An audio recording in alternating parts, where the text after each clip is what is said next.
saya Misha Samara binti Muhammad Syahril, wartawan cilik TVPSS pada hari ini. Di hari ini diadakan lawatan penanda aras guru-guru dan PPM prasekolah ke SK Bukit Tembakau. Mari kita saksikan.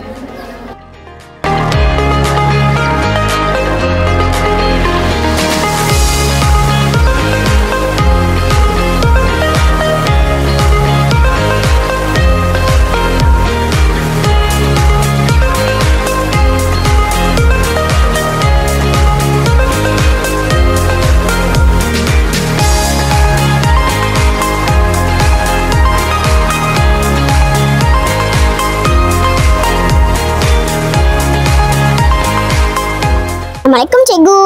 Waalaikumsalam warahmatullahi. Selamat datang ke SK Bukit Tembakau. Terima kasih. Saya ingin mengajukan beberapa soalan kepada Puan. Okey.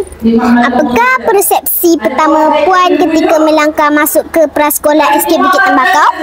Oh, persepsi pertama saya ketika pertama kali melangkah ke prasekolah SK Bukit Tembakau, saya sangat teruja lah sebabnya banyak pembaharuan yang telah dilakukan dari segi fizikal dan landscape dia. Hebat. Apakah perkara yang menarik di prasekolah? Sekolah kami yang boleh dijadikan aspirasi dan dibawa pulang untuk diaplikasikan pula di sekolah Puan? Okey, sebenarnya ada banyak beberapa yang menarik perhatian saya. Antaranya ialah konsep minimalis lah yang ada di kelas prasekolah. Itu memang bagus sebab sesuai dan anak-anak ni sesuai untuk benda yang simple, yang jelas dan tepat. Okey. Terima kasih Puan di atas respon yang diberikan tadi. Okey, terima kasih. Okey, salam. Assalamualaikum Puan. Waalaikumsalam. Selamat datang ke SK Bukit Tembakau. Ya. Boleh saya tanya beberapa soalan?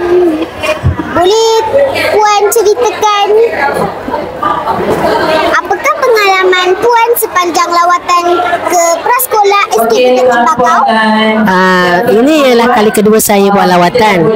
Lawatan yang pertama saya datang membimbing guru pra. Saya dah sangat tertarik dengan cikgunya, dengan persekitaran prasekolah yang sangat cantik. Saya sangat tertarik dan saya membuat keputusan untuk datang sekali lagi bersama dengan guru-guru pra. Boleh Puan gambarkan sekolah kami dengan 3 perkataan? Cantik, marvelous, kreatif.